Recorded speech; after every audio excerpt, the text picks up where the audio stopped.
Hello, hi, and welcome to the 8th edition of Mujeres Entre Humos.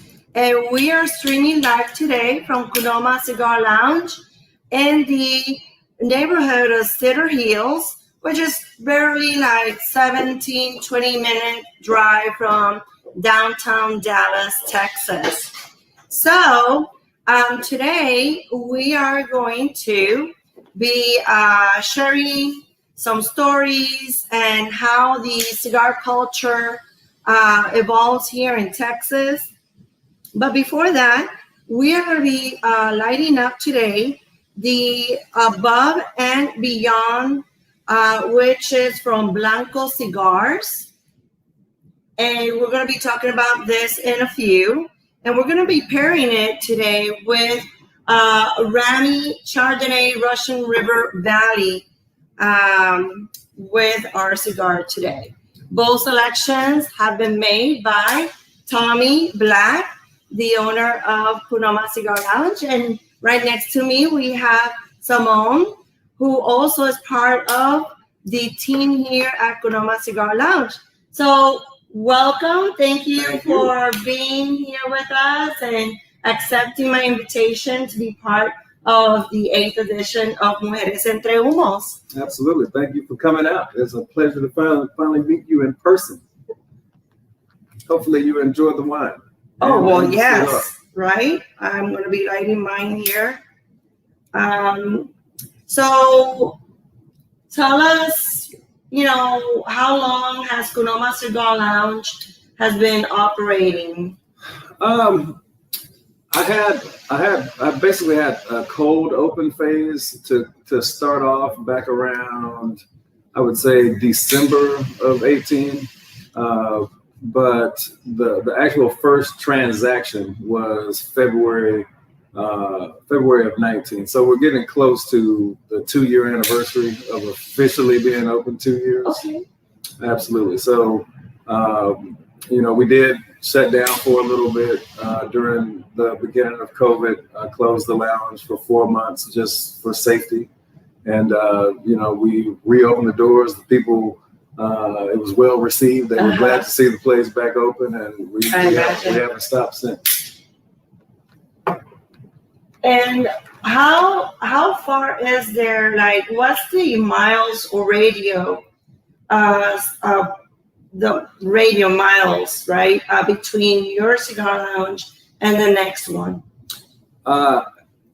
Probably, I would say probably an average of 1.5 miles. But, okay. People ask me, back when I was first building Cu'Noma, mm-hmm. and, they said, hey, aren't you concerned because of this or that? Because this person is here, this person is there.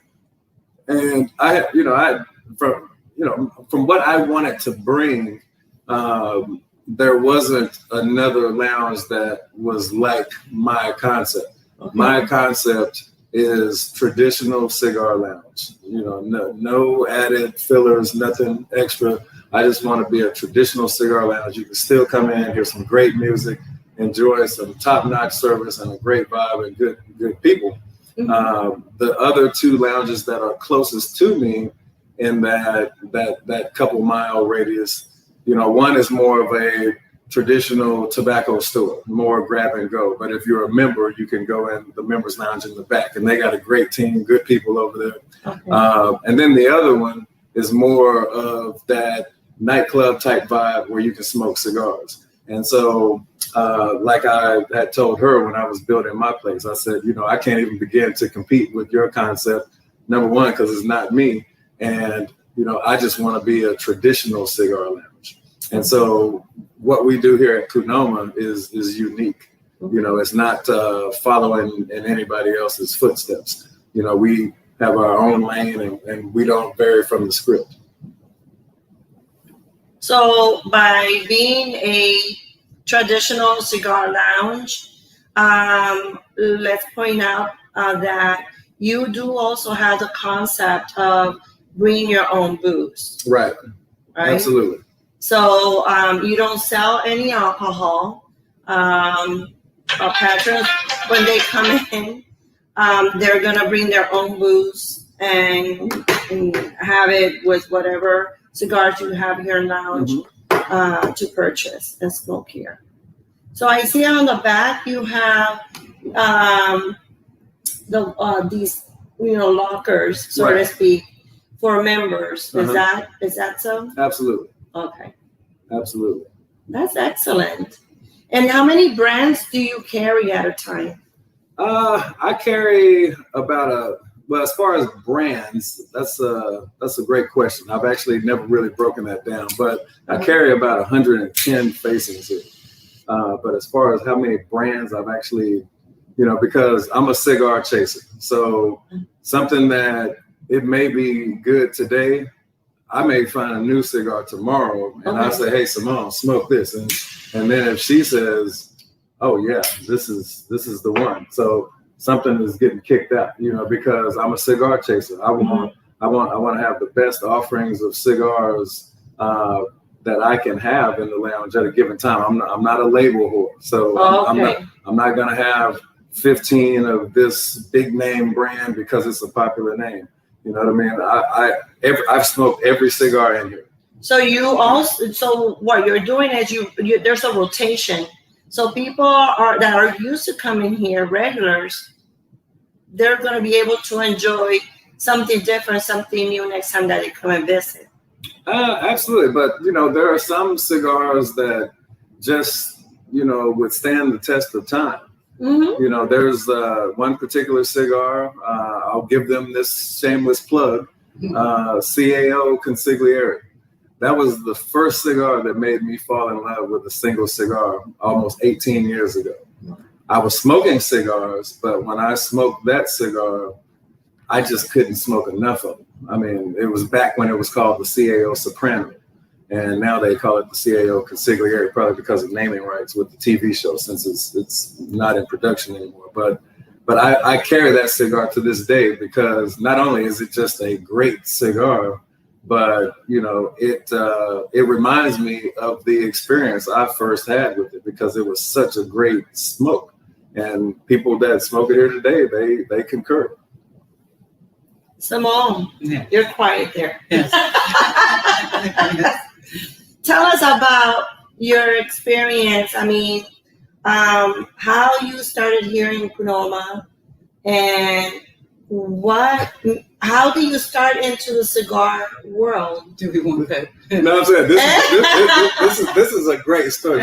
You can't write this script any better because we joke about this all the time. Actually, I was a guest of someone before this lounge even opened. I was with a guy, and he brought me by here before Tommie even opened, and said, "This is what you like.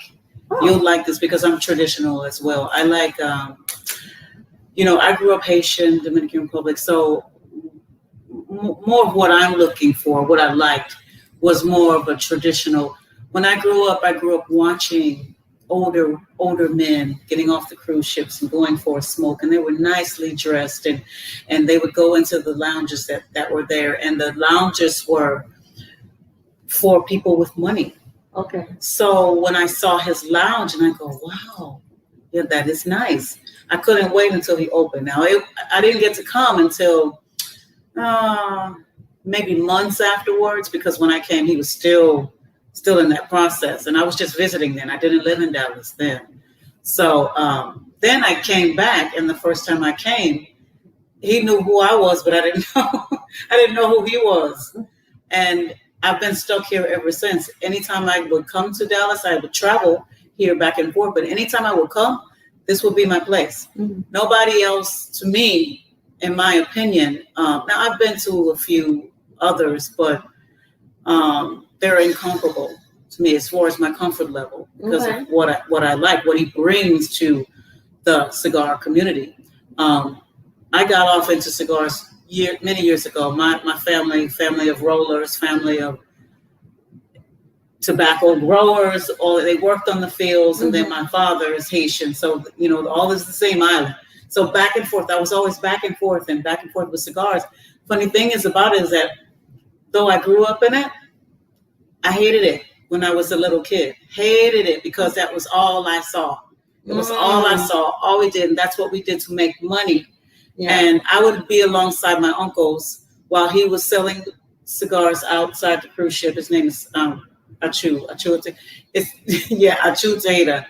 He would be rolling cigars when all the guys got off the cruise ships and they would buy, and I would be there braiding hair or making leather bracelets and things like that. But I hated it as a kid. And then I didn't start seeing too many women doing it. When I was growing up, you saw the older women smoking, of course, because they grew up, in the tobacco fields and rolling and all of that. And, but not many young women. Mm-hmm. And then when I came into the United States and where I was living, certain parts just didn't embrace women smoking. Or I'm not going to say they didn't embrace it. Maybe women just weren't doing it.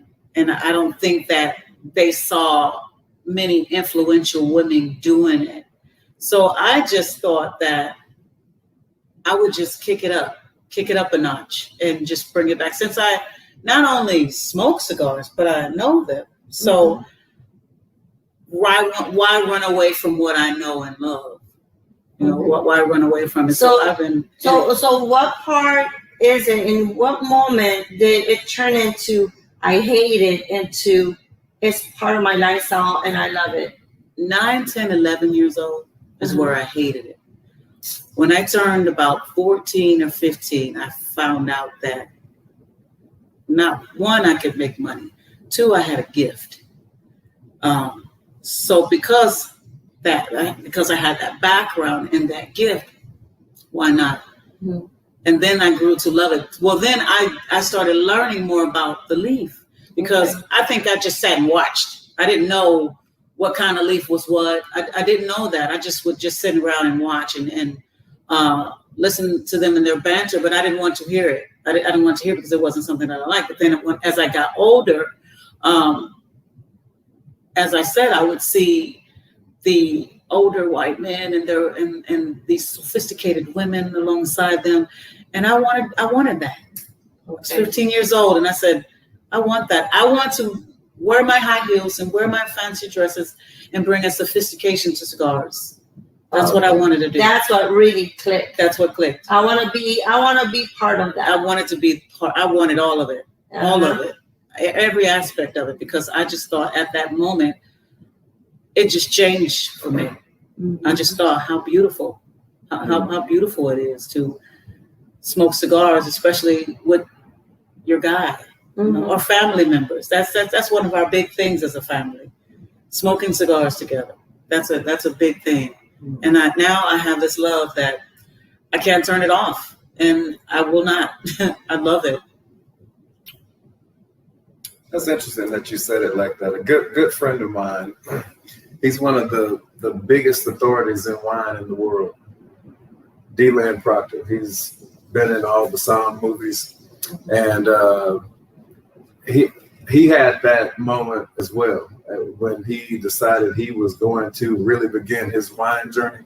And he said, when he was in, a fine dining restaurant, and he saw that, that wine director, with the crisp suit and, this and that. And he said these exact words. He said, no, I don't want to quote him exact, but something to the effect of, I want to be that, I will be that, and I never forgot that. And so when you were saying that, I was drawing that parallel because you never know, what situation or what action or what moment can spur greatness. Mm-hmm. You know what I mean? Something that just motivates a person. So that was really interesting hearing you say that, because I've heard that from somebody else who's one of the best in the world at what they do.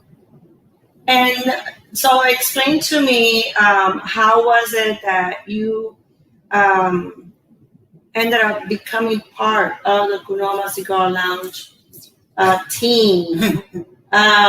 Because you're saying that you started as a customer coming in, in the love of cigars, yes. the experience, the knowledge that you already have. and everything. I mean, was the reason the same for both of you, or like, let's say maybe Tommie, that you saw like she could bring something to Cu'Noma Cigar? Anybody that smokes here, from the outset, I mean, once they get to talk to me and experience me, they know when they walk out the door, that guy is really like that. He really does care about my smoking experience. And so, you know, I had made a decision to make a staffing change due to several customers inboxing me, those that had access to me, calling me and expressing some dissatisfaction. And if you want to get on my radar, get my attention, that's the quickest way to do it. And so, you know, basically, I got to a point to where I had to make a decision, and I'm going to make every attempt in the name of keeping these folks happy that have a choice as to where they spend their money. Because I say all the time in here, I have a high level of give a damn as to people's choice as to where they spend their money, and as a hardcore cigar guy, you know, just on a more intrinsic level, it's just the right thing to do. And so at that point, when I decided to make that staffing change, she happened to be here that night. Yeah, this is where my story comes in. And nobody else on the team even knew that I was making that staffing change that night. He had just reopened. It was his grand opening for COVID. He had been closed. Okay. So July 16th, I'll never forget it. That's true. We came in, sat down, and I was having a lovely night, lovely time. And I asked about a person. You know, I just asked about someone. And, you know, he explained the situation. And I said, well, you know what? Do you need help?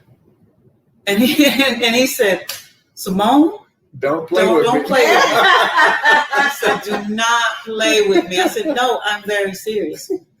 With her hand on her heart, just like that. I said, I'm very serious. I would be honored to work here. If you would have me. Yes, I would love to. And I don't think he thought I was serious because, you know, a week or so went by, and then he called me later. He said, if you are serious, I would really love to move forward with this. Yeah, and then the rest is history. I mean, yeah, the rest is history. I just happened to ask, and he just happened to meet somebody that night.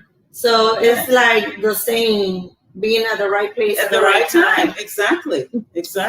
Really similar to me and you sitting down doing this interview, because, you know, I admire you from a distance through social media. Yeah. You know, Saamone was, you know, this cool cigar chick in the Dominican Republic that I followed her on social media. You know what I mean? And then one day, that's Saamone the cigar assassin sitting right there.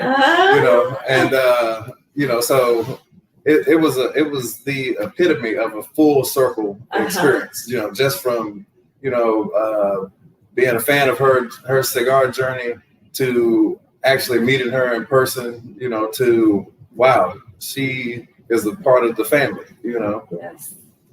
So how's it been since then? You know, it's how customers are taking it to Saamone and Saamone to the customers, because you already have seen a lot of the customers already. Yeah, it's been. So that was a report already. Some of those customers, I already knew from sitting in here being a customer.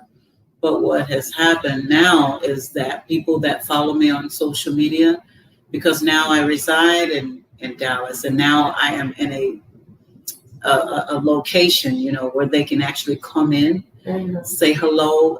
We've been getting, seems like, an influx of people that follow us on social media. Oh my God, there she is.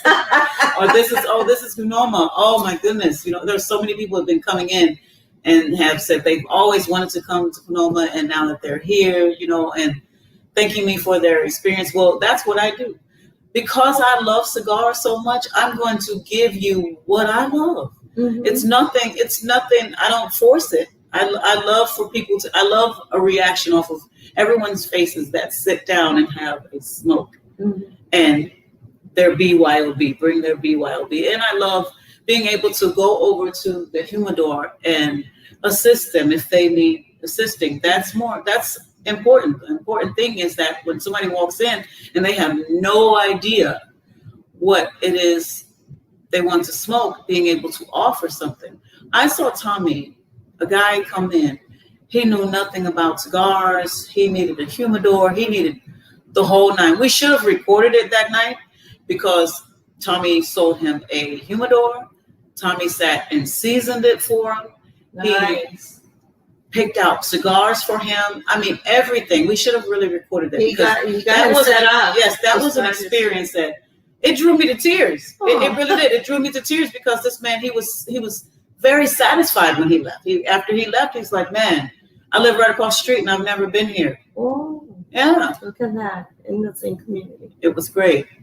Yeah. So how about women? Let's talk about women for a moment, right? Because this is Mujeres entre Humos, right? Women among smokes, between smokes, behind smokes, whatever you want to call it in English.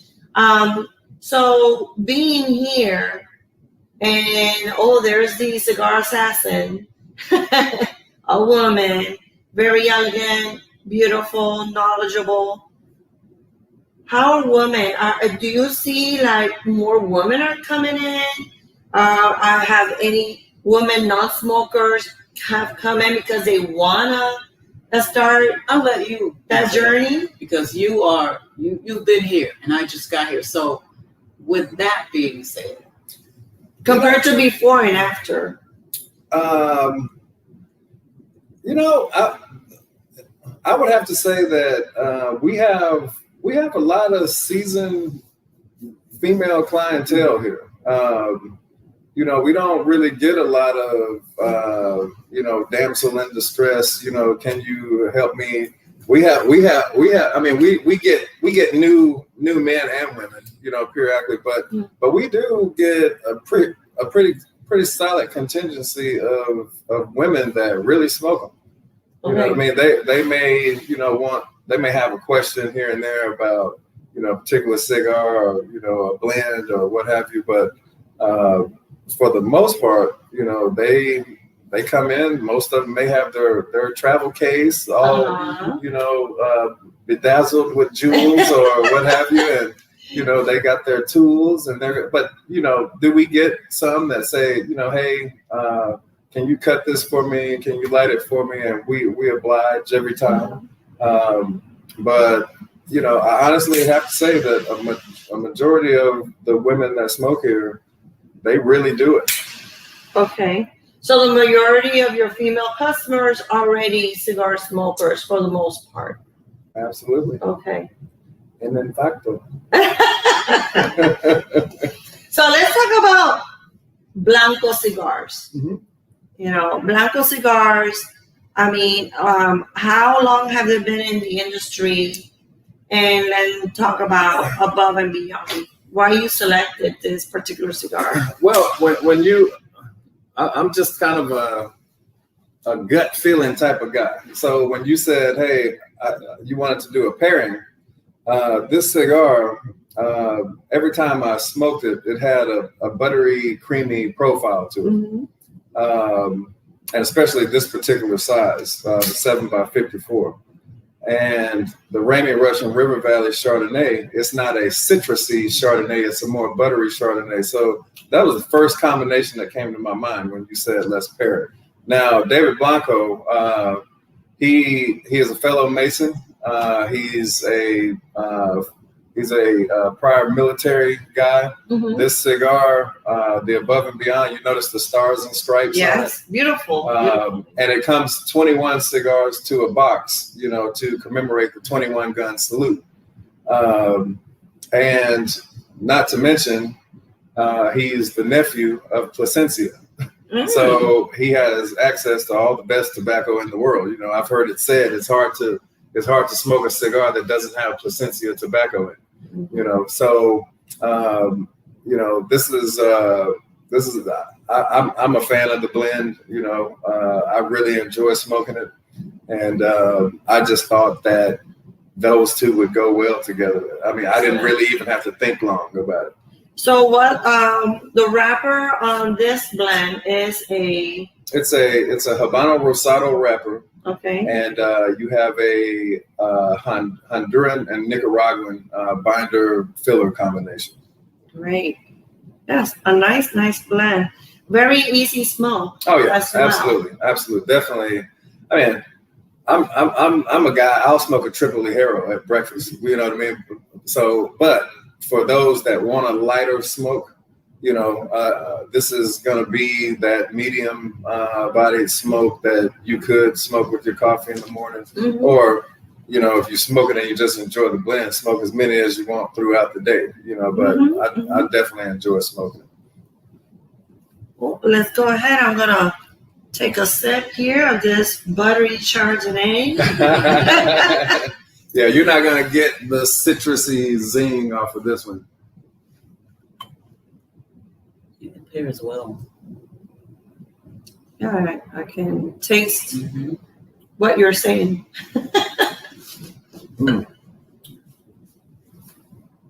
Take it in. Mm-hmm. Take a pause for the sip.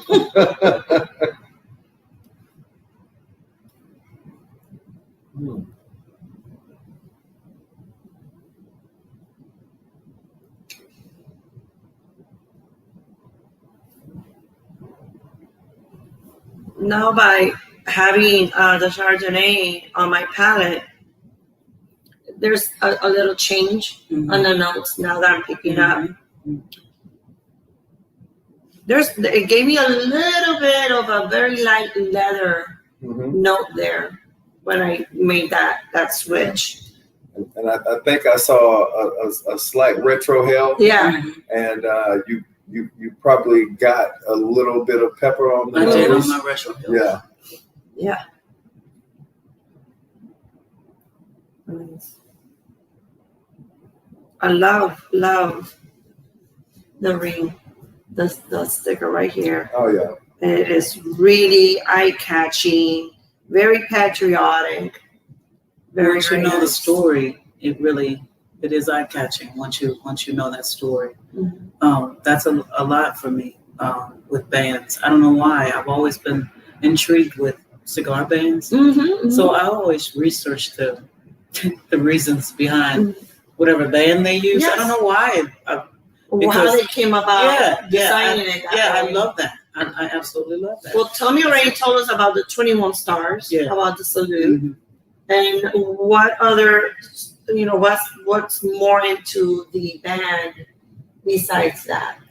Why the colors? Why he chose the colors, I haven't actually asked him because obviously we know a traditional U.S. flag is going to be red, white, and blue, but he went with black and silver, and Blanco is spelled out in red, blue, and a yellow or gold.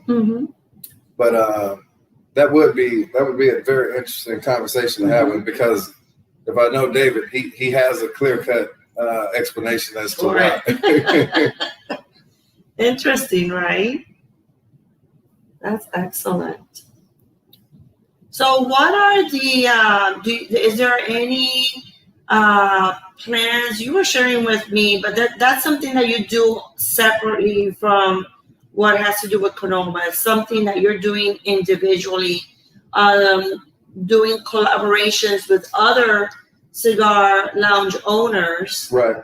On sharing and spreading the love, giving some support to other cigar lounges around the city. Right. Yeah. Basically, before I closed for COVID, I started a hashtag SIS, and it just stood for Sit In Smoke, where I would I would set up a schedule of different lounges I was going to go to that month, and I would just show up. And if they knew who I was, fine. If they didn't know me, then I was just another guy there to smoke cigars. And then, once I left, I would post pictures and basically advertise for them. And I would use the hashtag SIS. And then I got a phone call one day from a gentleman that, I affectionately nicknamed the Godfather. And now everybody calls him the Godfather. And he's got the longest running, Black-owned cigar lounge in the Dallas-Fort Worth area.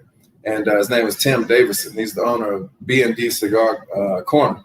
And he called me one day and he said, hey, he was like, what would you think if we went to these lounges together, and if we go live the whole ride over, and then we could do a podcast when we get there.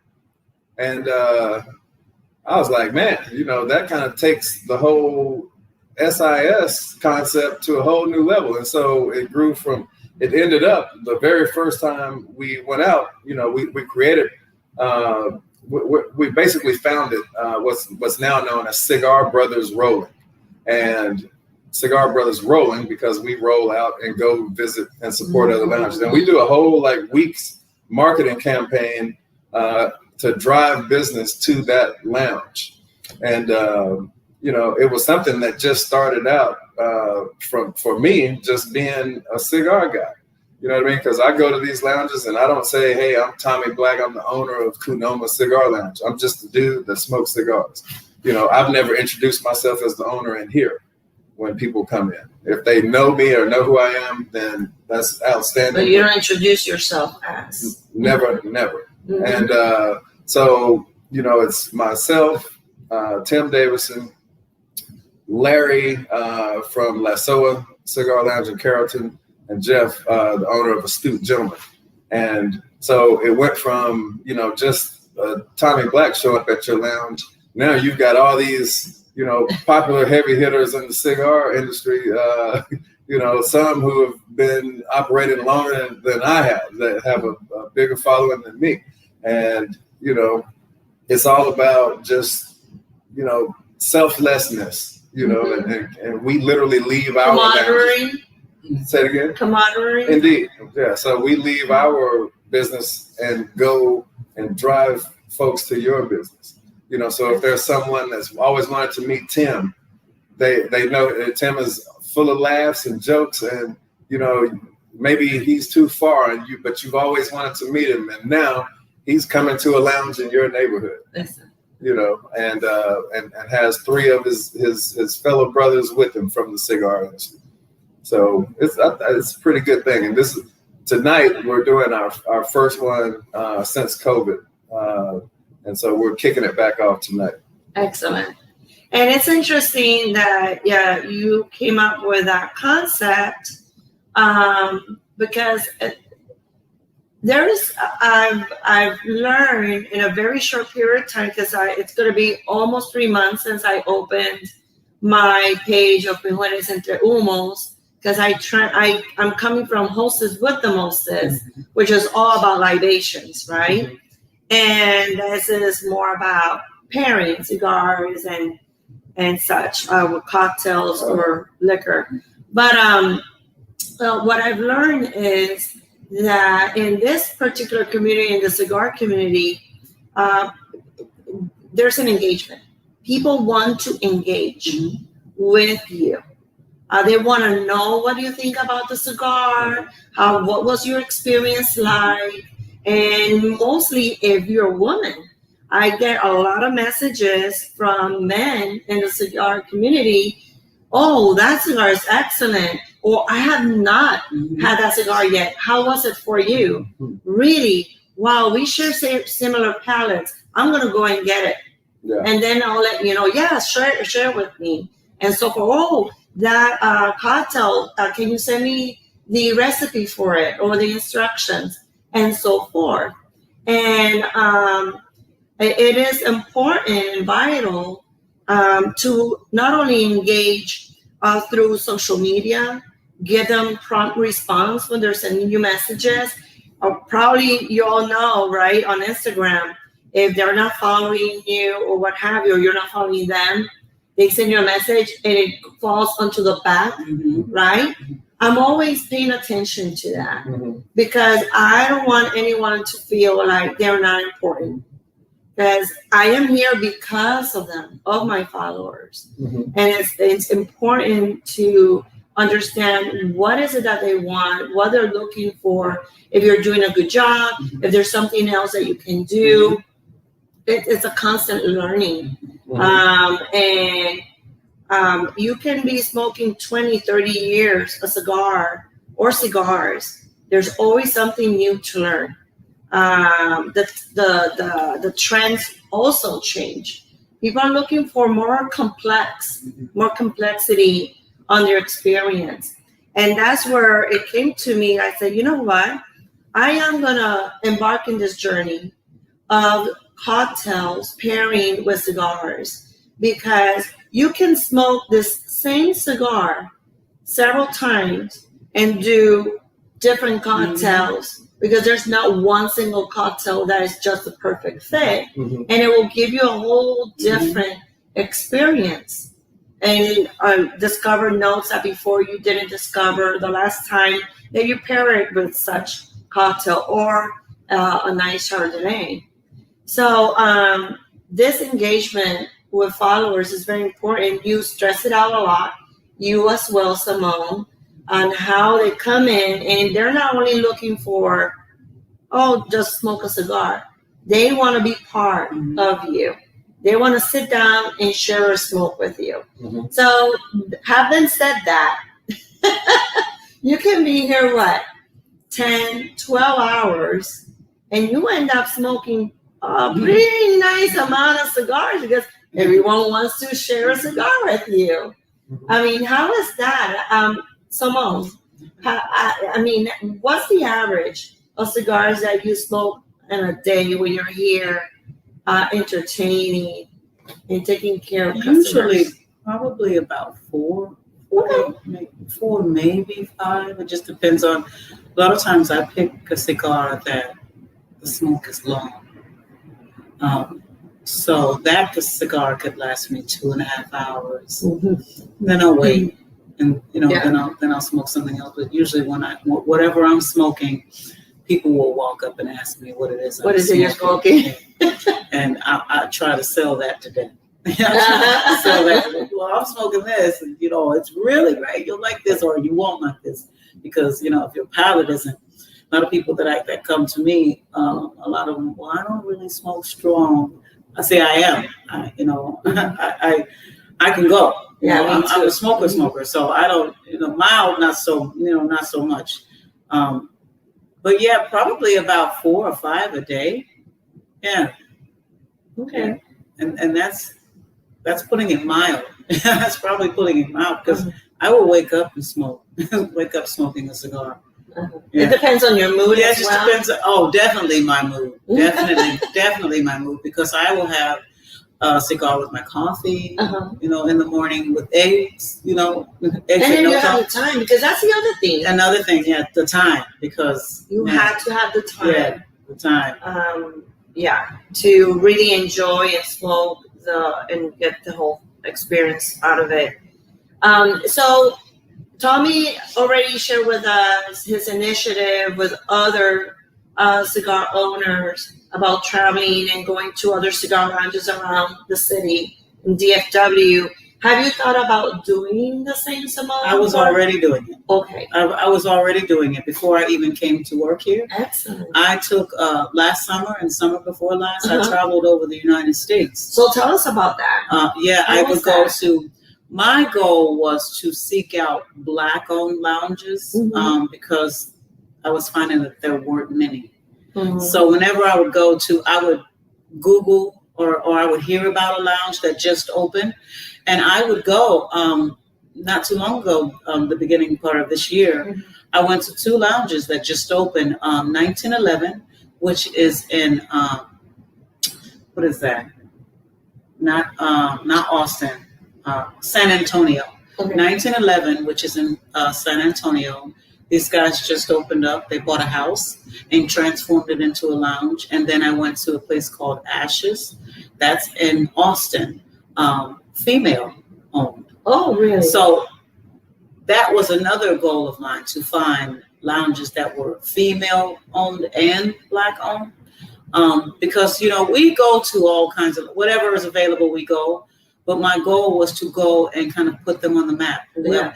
And I found that whenever I would go and visit a lounge and take pictures and give my experience and give all the information, then they would get more traffic. Mm-hmm. So, I was already doing that. In fact, Tommie and I have talked about as a company, or, as me being his employee, us going out together and, giving some love. Yeah. Because there are a lot of people out there that don't get to come to us, that would love for us to come to them. Because I get that so much, because I would walk into these lounges that I'd never been in, and they would know who I was. And I didn't know that I had that much of an influence. So that's what made me want to do it even more, because I'm a helper. I'm a helper. And I love cigars, and I would love for everybody to experience these places that I've gone to. Especially if they're giving such good service. The service is good. They have a nice, cigar selection. Mm-hmm. That's important that you go around and you visit, and you let them know they're doing a good job. It's interesting that you're saying that they can't come here for whatever reason, mm-hmm. but they say, when are you going to be in our neighborhood? We wish you could come and visit us. Mm-hmm. And the same thing has happened to me in such a short amount of time. Yes. I mean, I already got invites to go to Houston, to go to North Carolina to their fest, which is going to be also in May. Right. I don't know if they overlap with the one in Houston in May. And also going up to PA, to Pennsylvania. Mm-hmm. Still thinking about that. Still working the details about that. But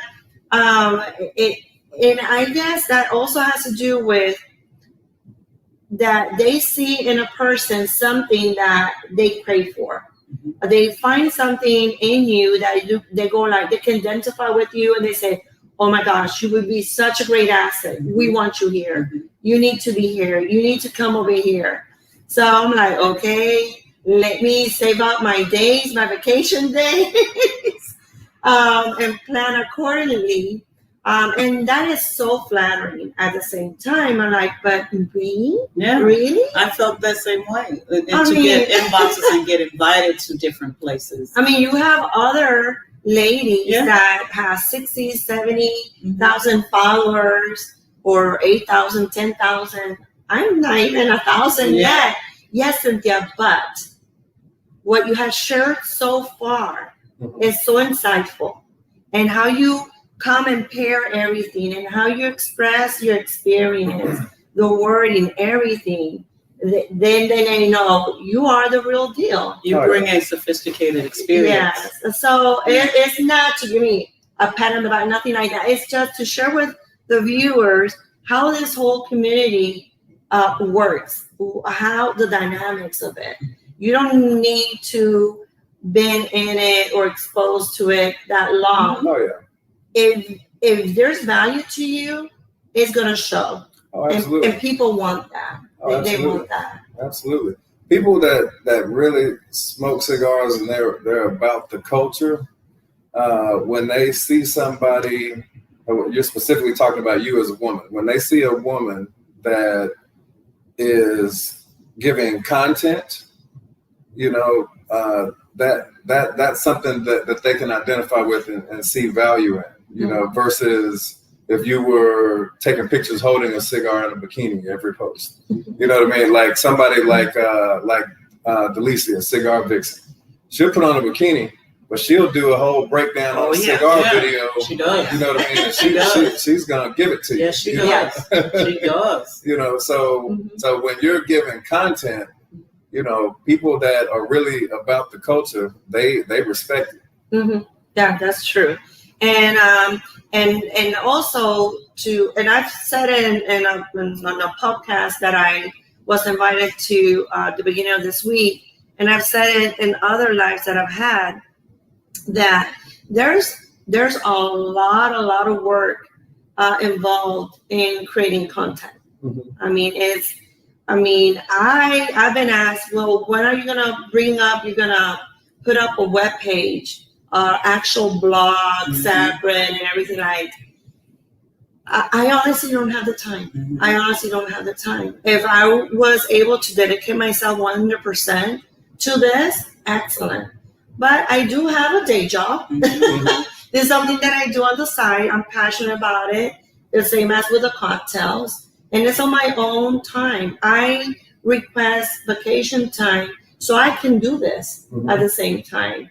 So just taking the pictures, editing the pictures, now what I'm going to write, from what angle, what's the story behind it, why I selected that cigar to share with everyone.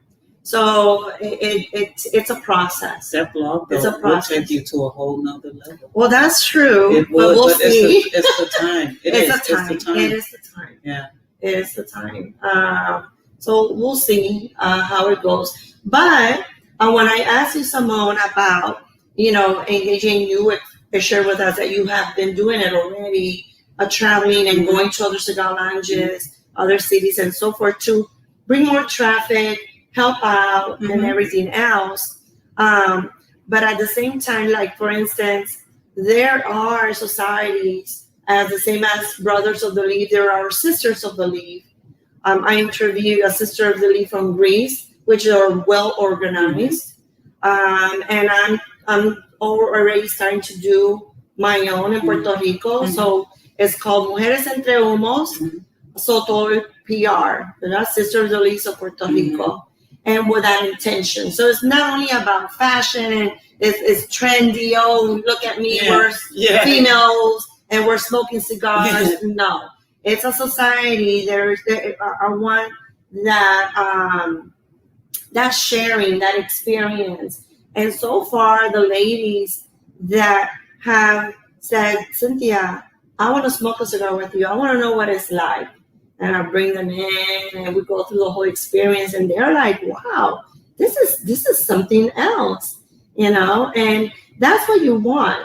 And also it's about education. Let's talk about education. More importantly, people that do not smoke cigars or women as well, the first thing that comes to their mind is, oh, you're going to get sick, you're going to have cancer, or another question that I've been asked a lot, is it addictive? And we have to go through the beginning of what a tobacco leaf is about, the classifications, the black leaf, the blonde leaf, the difference, and what type of leaves are used on a tobacco, on a cigar, versus a cigarette. It's totally different. You cannot compare them. Right. And actually, I shared, it was shared with me, actually with the Good Cigar, Melissa. She used to be a cigarette smoker. Yeah. And she winded off from cigarettes into cigars, right? Because she still wanted to have something and smoke, but she knew that she needed to wind off from all those chemicals and everything. And she shares that experience with other ladies as well. This is not gonna, miracle is not gonna say that you're gonna start losing weight, okay, ladies? No. But it's so enjoyable. I mean, I can be 1 or 2 days without smoking. And one of the reasons for me is because when I actually smoke something is because I'm going to do a review. I'm going to take pictures. So there's a lot of work. So for me to smoke something, I better have at least 2 or 3 more of the same one so that I can make a proper review and not waste if I only have one, because that I need to do a feature of. So I pace myself when it comes to that. But it's very, very interesting how you get to learn, and not only that, but meet people around the world. And now with everything that happened with COVID and going more to social media, doing Zoom, doing these type of lives in Facebook, there's no limits. I mean, I've had lives with people from Brazil, from Greece, from the UK. Yeah. I said, you know what? I'm going to travel. I'm going to take the advantage. And where else better than going to Dallas, where really I grew in the industry with the alcoholic beverage and cocktail industry and everything. That's where it all, really grew. So let me For just me as well. Yeah, it did. When I got here, that's when everything just grew. It just seems like everywhere else I went, it wasn't embraced as well. And it was hard for me to do what it is I wanted to do. It was hard for me as a woman to really dig into cigars the way that I wanted to. And I'm very passionate about cigars. I'm trying to say this without crying, but when I got to Dallas, it was like, it was home. It was home. It was embraced.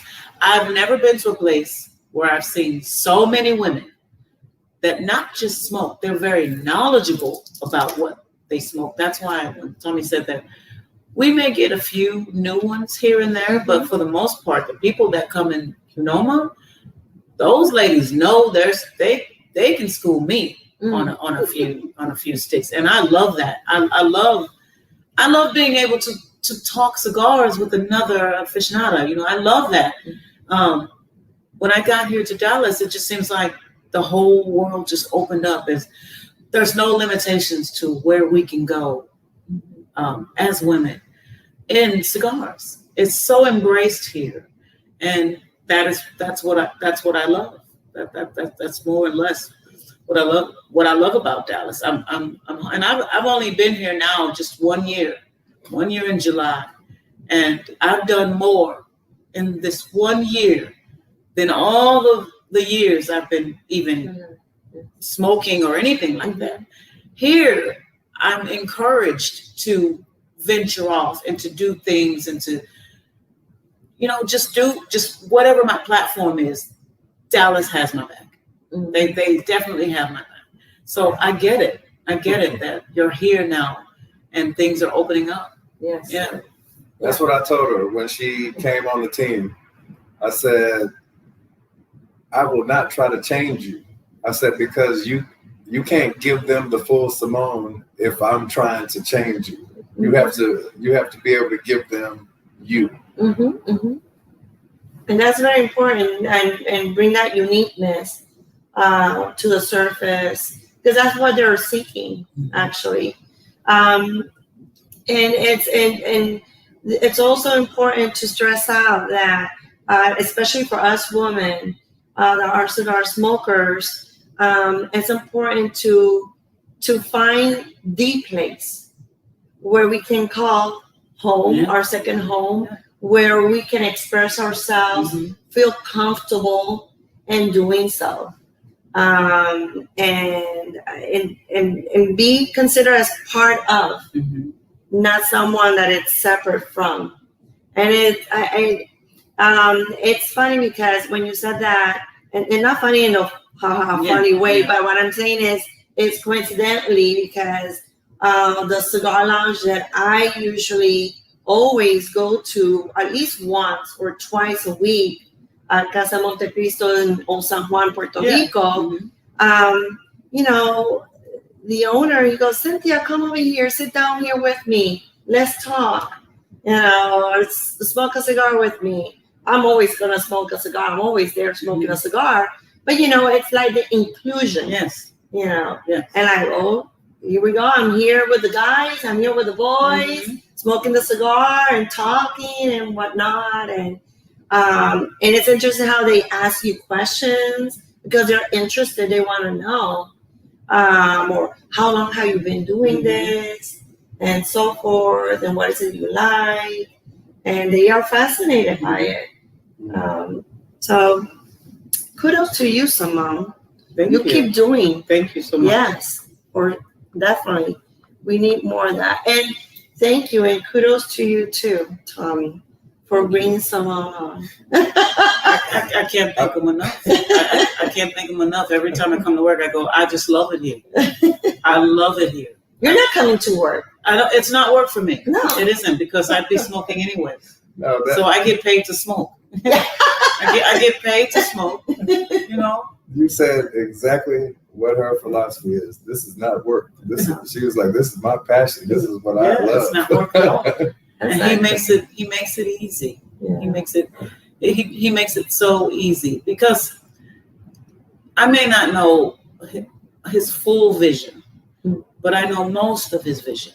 And his vision, the what I do know the most of, is my very same vision. We want to keep it classy. Mm-hmm. We want to keep it traditional. We want, when the people walk through the door, we want you to have an experience. When you walk out, you go, man, I really had a nice time, and I'll be back. And they come back, and they'll bring more people when they come back. They bring a female who doesn't smoke. Mm-hmm. Well, she'll show you, you know, or Tommie will show you. You're in good hands. Yeah, We'll take care of they you. leave them all in good hands. Yeah, he makes it so easy. I could not have asked for a better boss man. Could not have. Excellent. Yeah. Well, again, like I said, the community is very welcoming. They have been to me, and everyone that I've known, I've met through Instagram. Mm-hmm. You know, the connection. And in a way, I mean, everything happens for a reason. I know it sounds like a cliche, but it is true. Everything happens for a reason. Because while I was living here in Dallas for 2.5 years, I never once stepped into a cigar lounge because I was so immersed in the cocktail industry. Mm-hmm. I mean, I will get off from work and I will have not only 2, sometimes 3 events in one night. We'll get home at 12, 1 o'clock in the morning to get up and go to work, my day job, to be there at 8 o'clock in the morning. Get off at 4:30 and do the whole thing all over again. I mean, there will be 5 events in 1 week. So that, and that's with pictures taken and giving content and the stories and the whole thing. Being invited to TV show networks and so forth. So that alone take up my time. Weekends, I didn't do none of that. Thankfully, over here, at least in this market, events when it comes to at least cocktails and liquor, it's very rare that you see any events being promoted during the weekend. They're mostly like between Monday through Thursday at best. So that worked best. That worked fine with me because the weekends I just rested, spent time with my daughter, and did other things that had nothing to do with any of that. So starting Monday, it was actual work, and all that stuff. But it was so fun. But at the same time, like I'm saying, it took all my time. I didn't explore. I did used to smoke cigars here and there, whatever, but I didn't look into it until I went back to Puerto Rico and learned that there was this cigar lounge that, because of a bartender, we're one of the well-known bartenders in Puerto Rico. Cynthia, I'm over here in Casa Monte Cristo, come by, check it out. I fell in love. I'm like, crafted cocktails. Yes. Premium cigars? Are you kidding me? And I can do both in one place? Okay, I'm sold. This is it. Yeah. And I've been going over there ever since. I love it. I love the whole team. They're so fun, engaging, and at the same time, I learn from them also. So, and they have my back. They also have my back, encourage me to keep moving forward. Cynthia, keep doing what you're doing. You're doing a good job. So that, all that, it helps for you to keep going forward. Because then you're going like, oh, I don't know. Yeah, because I've had those days. I have had those like, days. But then I come across somebody that says, oh, you know, I really love what you're doing. And I go, you know, thanks. Thank you for that. I needed that today. Yeah. Yes. I get it. I get it. That's interesting. And another thing is that I noticed, and I know this can be a very sensitive topic, but it's one that we just have to put it out there. Like in Puerto Rico, cigar lounges, whichever we have available, it's more like, how can I say it? So you're stressing out about having a classy atmosphere. Mm-hmm. So we do have that with Casa Montecristo. Then we have other cigar lounges that they have a different take on it. You know, they're very service and with their bars and restaurant food. Mm-hmm. So you have the opportunity to have food, actual food, and the bars and the cocktails, and also the cigars. Yeah. And then you have other cigar lounges that are more like very cultural, very street. Yeah. You know, very very simple. Yeah. And it's not to put anyone down. Each one has their unique take on it. Mm-hmm. And so people that go to each one of them are going to be more regular to what they like, what they prefer. Mm-hmm. I like to go to all of them. And there's a few that I have not visited, which I will be doing so when I go back. Because I want to see. I want to live the experience on my own. Mm-hmm. And it might not be my own fitting, but if anyone asks me, then, I'm looking for this. Okay, then I can refer, hey, you should go and visit this place or that place or what have you, right? So, and what you're both bringing is about giving support, especially to the Black community, the Black cigar lounges. So how does that relate with everything that's happened this year? What's been your experience? Look, if I'm understanding your question correctly, yeah, and I'm going to give you my answer and tell me if I'm off from what I understood the question. But one thing that I do not do, and I will never do, is market myself as a Black cigar lounge. Okay. Because, I want anybody from any walk of life to feel comfortable when they walk in Cu'Noma.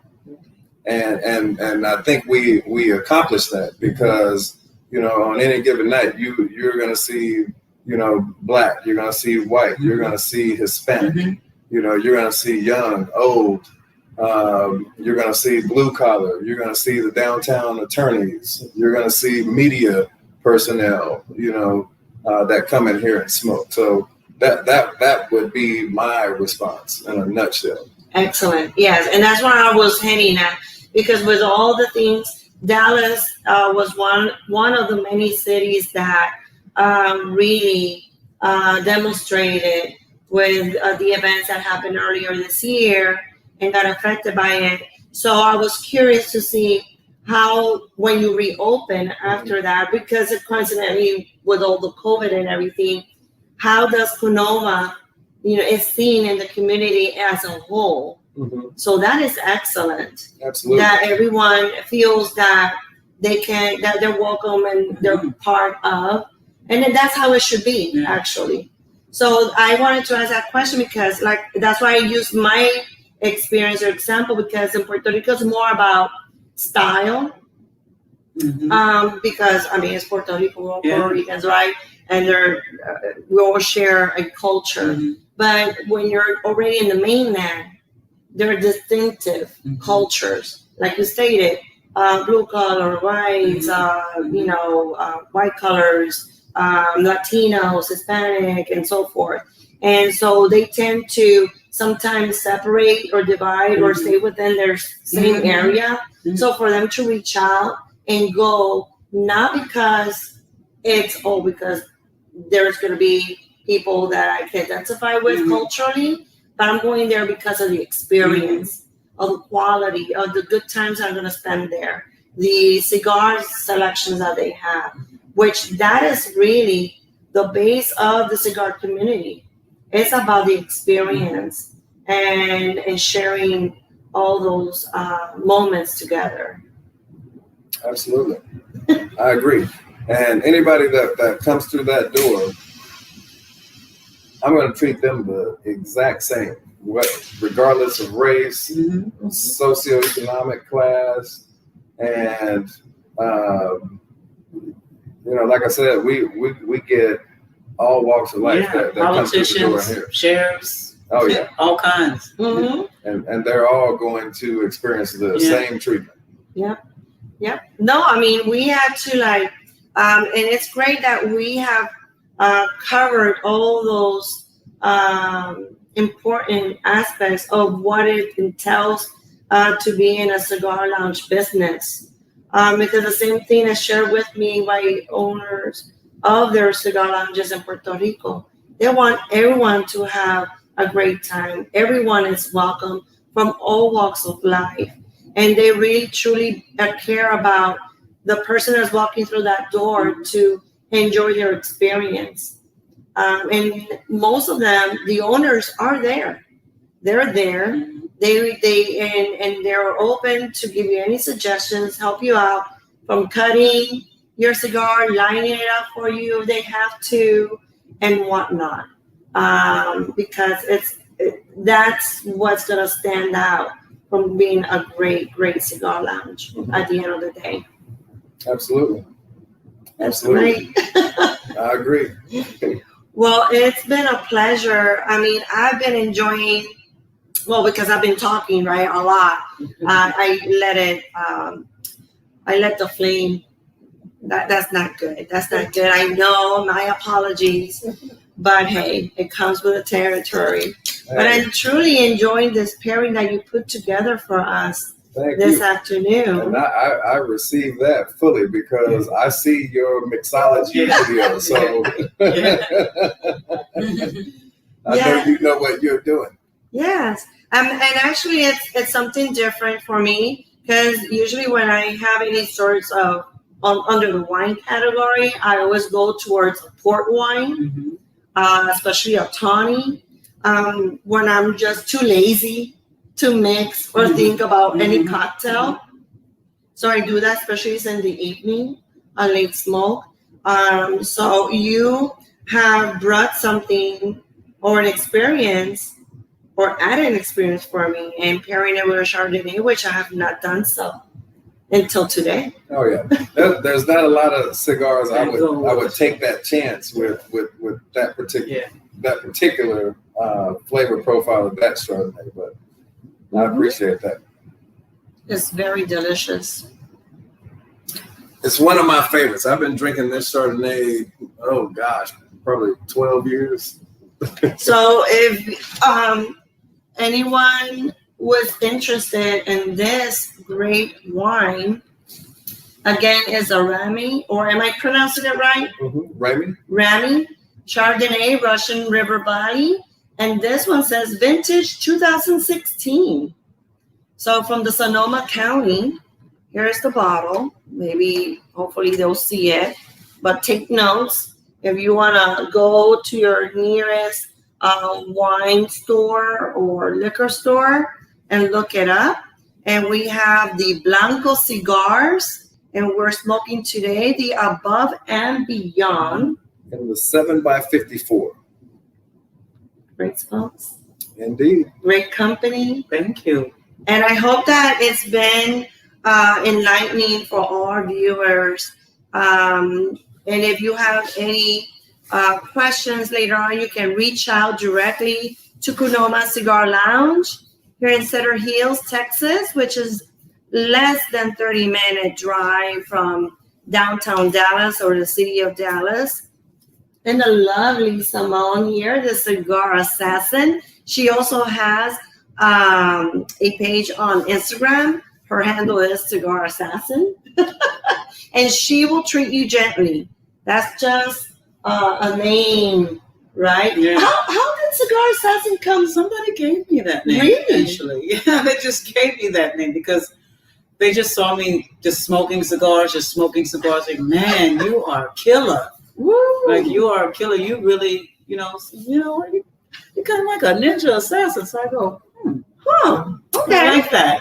I take it as a compliment. Yeah, I did. And you use it as your and I just started using it. That's excellent. I like it, actually. Thank you so much. But she's very, tender Very person, gentle. good heart. So she will treat you right. She will not assassinate anyone. No. I won't assassinate. Only with her smokes. That's excellent. Well, again, thank you so much for giving me the opportunity to do this live stream from here from Cu'Noma Cigar Lounge and spending this time with you both. And I'll see you guys again. And cheers. Cheers. Salute. Cheers.